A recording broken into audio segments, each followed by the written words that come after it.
In fact, the Constitution has stated that a judge, when cited for stated misbehavior, can be removed from office. So I think it may be one in which the Chief Justice may want to look into. We have details as he calls for circumspection from politicians in commentary on Supreme Court judges. I will urge our political class to be circumspect in our pronouncements, because the courts generally survive on confidence in their work.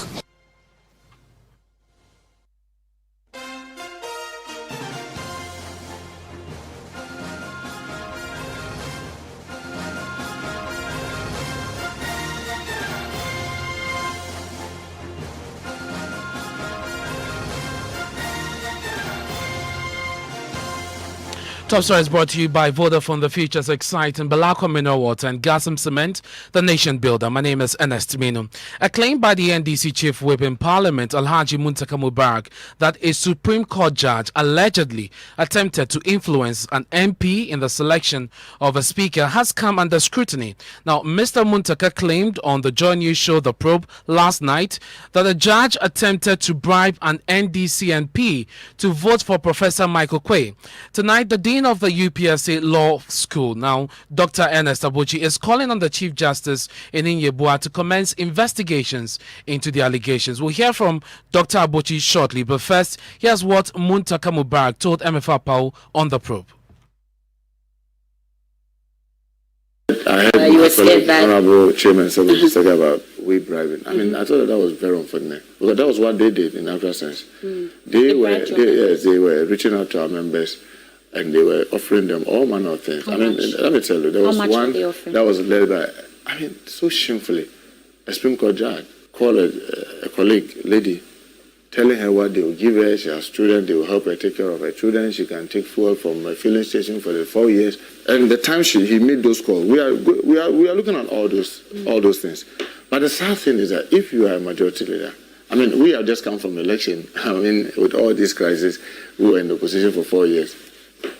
How could we have gotten money to be bribing those who are in government, who every one of them receives so much money to support his or her campaign? We, those who were struggling to prosecute a campaign, who have surplus money to be given to the Supreme Court. Are you able to give us further details? Because it's a serious allegation. Yes, that's what I'm saying. That not even one person, a number of them. But you see, like I always say, the game is the game of evidence. So you need to put them together before you can. I'm sure maybe not too long to come, we may have a press conference on that with some more details. Yes, on all those who were being contacted and what was being offering them and all that. And so that's what Muntaka Mubarak told my colleague MFR Pau on The Probe last night. Now, Dr. Ernest Abuchi says such claims must be investigated. He urged the Chief Justice to immediately probe the issue. He spoke to Joy News on the sidelines of a UPSA Law School and One Ghana Movement Constitution Day lecture. The suggestion is that in places like India, for example, where a simple letter to the Supreme Court can actually invoke its jurisdiction, the Supreme Court can look on that as ways of minimizing the impact of some of the procedural requirements in terms of how the jurisdiction of the Supreme Court is imposed. But again, I did mention the fact that the Supreme Court has actually made some strides over the years in terms of removing some of the procedural obstacles. And the one that I mentioned notably in this respect is the Supreme Court's shifting away or moving away from the imposition of costs, for example, for wrong steps that are taken in the Supreme Court or for, say, wrongful invocation of its jurisdiction. These days, the Supreme Court doesn't impose costs. And I think that's a notable progress that has been made. But my humble appeal again is that we should build up on that. Just yesterday, we heard a senior politician level an accusation against a Supreme Court judge that he would not name. This is a serious issue and should be of concern. You are a lawyer yourself of many years standing at the bar. What do you think should be done, especially when tensions are high and people are looking at the apex court in the coming days? I will but I will urge our political class to be circumspect in our pronouncements, because Supreme Courts, not just Supreme Court, the courts generally survive on confidence in their work. And therefore, if there's an allegation, particularly one which is not established, but is thrown out there, the prospect that this can create not only suspicion in the minds of people, but actually dampen the mandate and the legitimacy of the court is serious. And I can tell you what, in many countries that fell victim to civil wars, the starting point was to bastardize the court. Once you bastardize the court, it's people think that there is no avenue for resolution, so they fight it on the streets.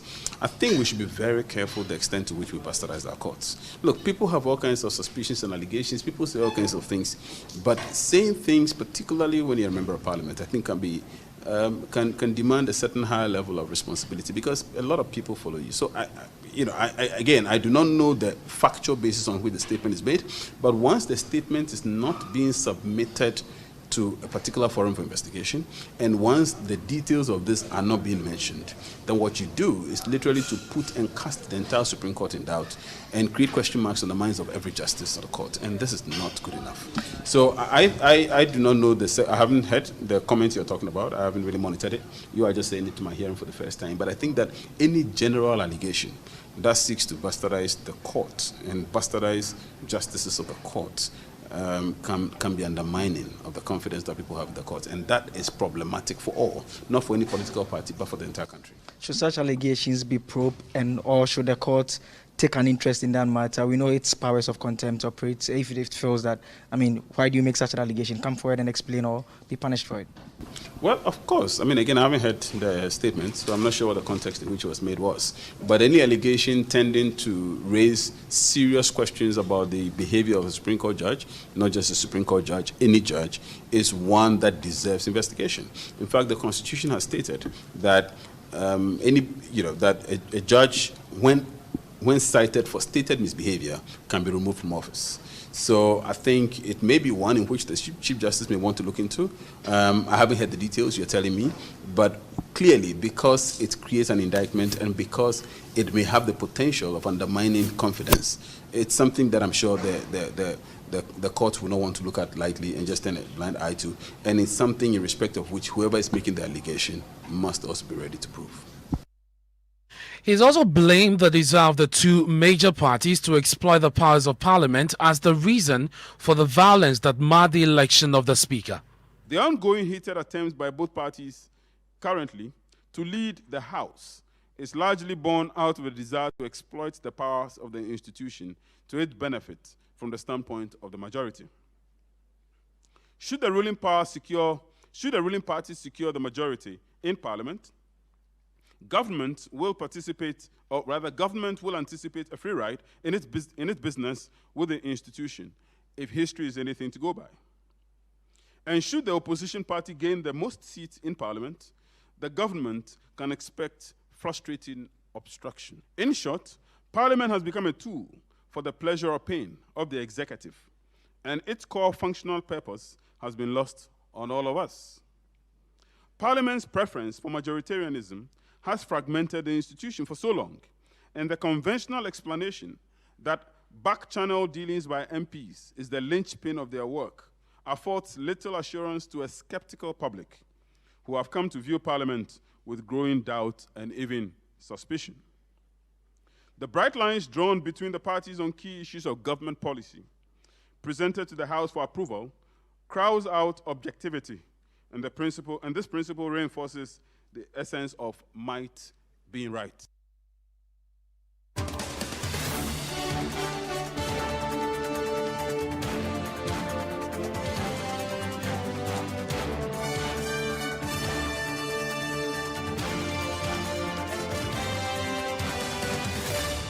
And so that was the Dean of the UPSA Law School, Dr. Ernest Manu. Let's go on to the phone lines now and speak to private legal practitioner Chris Akume. Thank you very much, sir, for your time here on Top Story. First of all, you have heard the claims made by the MP for Asawase. Do you agree with Dr. Manu that when he says that this is something the judiciary must necessarily be interested in? Thank you. And what my response is that yes and no. Yes and no. I'm saying yes because judges are supposed to be above repute and must have some moral integrity.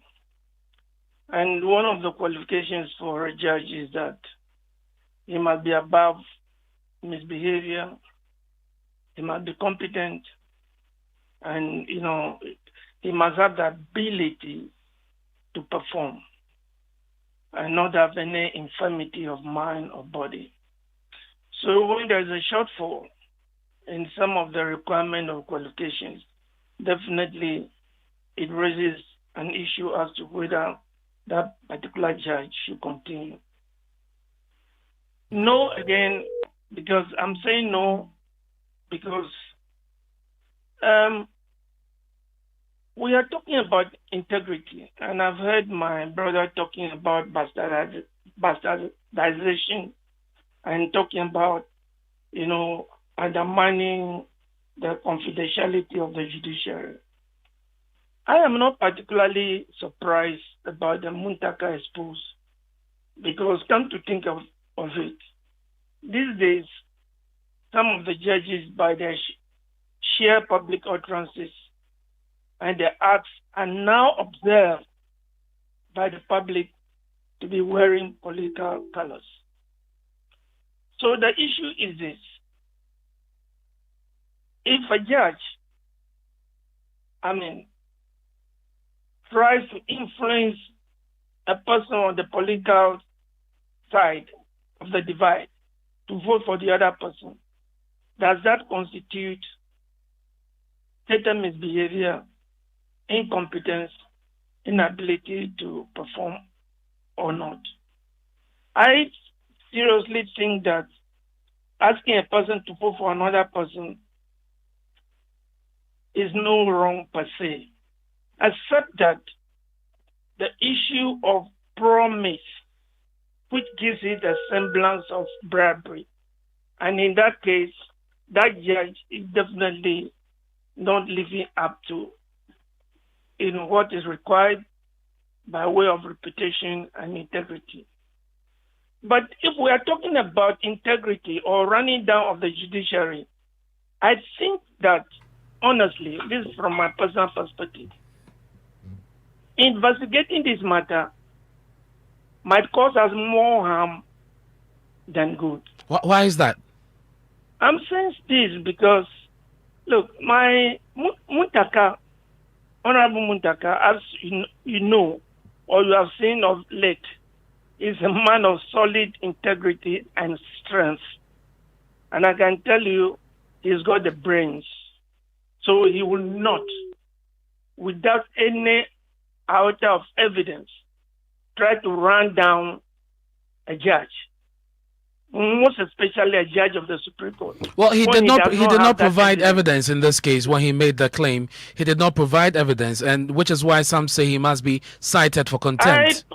Chris Akume would never ask him to provide any evidence. Why? I'm saying this because I told you the man is solid. If he doesn't have the evidence, he will not go ahead to say it. But we're talking about the integrity of the judiciary here, which you alluded to. That's exactly what I'm coming to. If you want to dare him, do so, and he'll give out the name, and that will rather run down the integrity of the judiciary, which we are all talking about. Because if he doesn't have the evidence, he will not go ahead to say it. The man is a solid man. You can see it from his behavior of late on the 7th of December, the night of 6th January. Look, let me tell you something, my brother. I'm an Anglo man.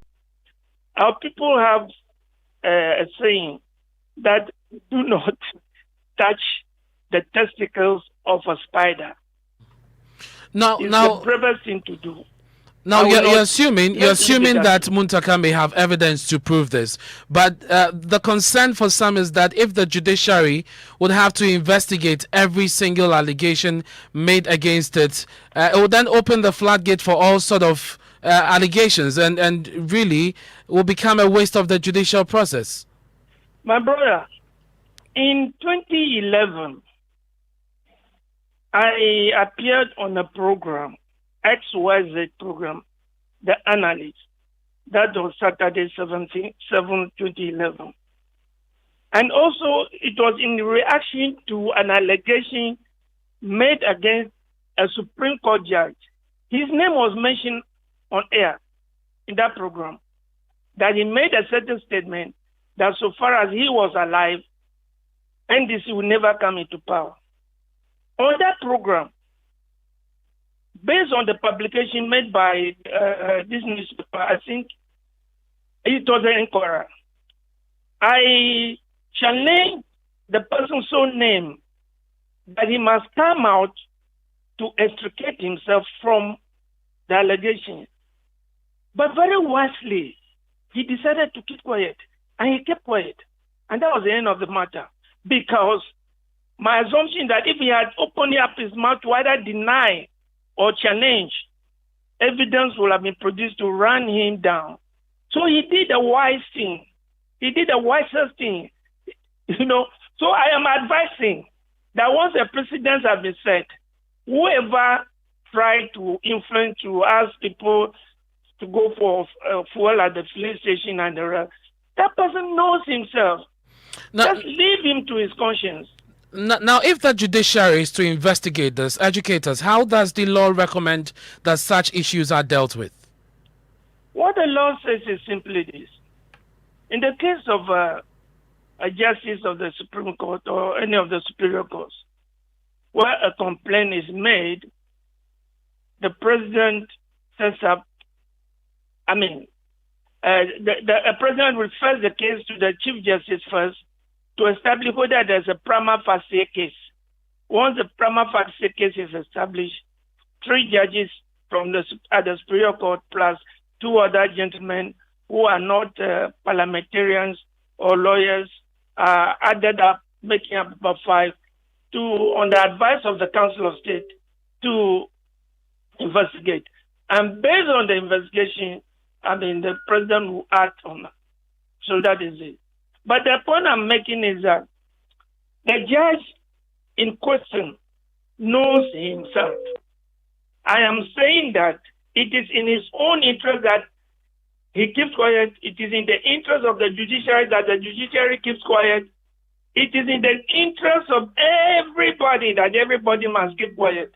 If we dare provoke Muntaka, and Muntaka announces, which I know he will do, the judiciary, which we are trying to protect, will be run down, which is a worse risk taking. Hold the line for me, sir. We're joined by Ernest Manu, who is co-chair of the Citizens Movement Against Corruption. Thank you very much, Mr. Manu, for your time here on Top Story. I'm wondering how you're reading all of this. The person making the allegation is no ordinary person. He is a member of Parliament and the chief whip for the NDC side of the 8th Parliament. Well, as far as I'm concerned, that shouldn't make a difference. The rules should still be the same. This is an allegation that we ought to tread cautiously with. I don't think it is adequate for him to just allege without any supporting evidence. I think that he's an obligation to the public to provide what makes him draw a firm conclusion that this is actually the Supreme Court judge A or B who spoke to the lady. I'm a bit concerned about this approach that once it is a notable figure, we should take his word for what it is. I don't think that's the way to approach it. To the extent that he could be on a public platform and state that a Supreme Court judge, that discredits a very key institution of state, he should go the further distance to tell us how did they verify that truly it was not some person masquerading as the Supreme Court judge. It's not sufficient to say we should just keep quiet. Once he's put in the public space, I think that he should go and do the much more responsible thing of supporting this statement rather than us denigrating a key institution of state. Considering the times in which we are, we've witnessed this chaotic incident in Parliament. A speaker has been eventually elected. Both sides have agreed to work together going forward. There's also a petition before the Supreme Court, challenging the validity of the president, Nana Addo Dankwa Akufo-Addo. Would you side with those who say, let us go ahead, despite the circumstances, to investigate this matter? What consequence would that have on our governance system? Well, once he's put it out there, my position is that this needs to be investigated because the person alleging is somebody who is expected to know his facts and be sure of what he's saying. The situation where we go ahead and all of us have a queasy feeling that we cannot trust the Supreme Court and its judges does not augur well for any of us. It doesn't augur well for our democracy. It doesn't augur well for decisions that will be made by that august body. So it should not be left lying or swept under the carpet. There must be concrete steps taken by the necessary bodies to investigate this matter and draw a firm conclusion. Let's not just say it is whether the judge will keep quiet and the rest of us keep quiet. There's no keeping quiet on an issue of this magnitude. What approach for you will best suit the situation? Should he write to the Chief Justice, for instance, providing the evidence, or go ahead with his plan of holding a news conference and making public the evidence that he claims he has to back the allegation? Well, I would prefer if he engaged the judiciary with it first, and if they were not responsive, then do the press conference. But be it as it may, it is his constitutional right and so to speak to do the press conference without reverting or referring first to the judiciary and the Chief Justice. So it's up to them to decide, but I would have suggested that first engage and see what actions they take if they don't seem responsible enough, and go ahead to provide what it is you have. It's close to 24 hours since he made this allegation. We've not heard anything from the judiciary. Worried? It is why I'm wondering whether this is the most responsible way to go about it. If Muntaka was so minded as to say this on a public platform, I think that he should have immediately also provided the evidence so that it triggers the necessary action. As it is, it stands as an allegation that Supreme Court judge, and there is no evidence to, as it were, support and say that truly it wasn't a fraudster. I have had friends who've been called Minister of Trade or somebody else is stuck somewhere and requires support, and we discovered later that this was all fake. So who knows whose voice is at the end of the line and how they got the number. Thank you very much. That's the co-chair of the Citizens Movement Against Corruption, Ernest Manu. Earlier, we had the lawyer Chris Akume speaking to us here on Top Story. But at this particular lecture, the UPSA Law School and One Ghana Movement Constitutional Lecture delivered by Dr. Ernest Kofi Abochi, the former managing partner of ENS Africa, Elikem Kunyahia, who was chairman of the lecture, described the actions of the MPs as barbaric. Listen. Last Thursday, though, I had to bow my head in shame, literally, when I saw those images of a few of our parliamentarians acting so, forgive my language, barbaric. As if it was not bad enough, on each of the several Zoom and Microsoft Teams meetings I attended that day, and many emails and WhatsApp messages that I received and continue to receive from around the world, I was asked about the shocking images going fast and furious around the world. The climax of my embarrassment was when my teenage nephew asked me about the clip. What moral authority do I now have to continue to insist that disputes are resolved by the mouth and not the fist? I do hope the full might of the relevant rules are applied to those behind this to set a precedent that our dignity of parliament is never made to stoop so low. I'm also saddened, although highly enlightened, by the verdict, perhaps damning verdict, delivered this morning. Sleepy and disengaged citizens who have not as yet, at least the vast majority, heeded the president's call to be citizens and not spectators. And that's the former managing partner of ENS Africa, Elikem Kunyahia, speaking there at the constitutional lecture held today. And let me just say that we're able to speak to the NDC chief whip. We were unable to get to him. Once we get him, we'll bring you that interview later on Newsnight. And that's it for Top Story, brought to you by Vodafone. The future's exciting. Belako Mineral Water and Gasam Cement, the nation builder. I'm Ernest Manu. Stay with us.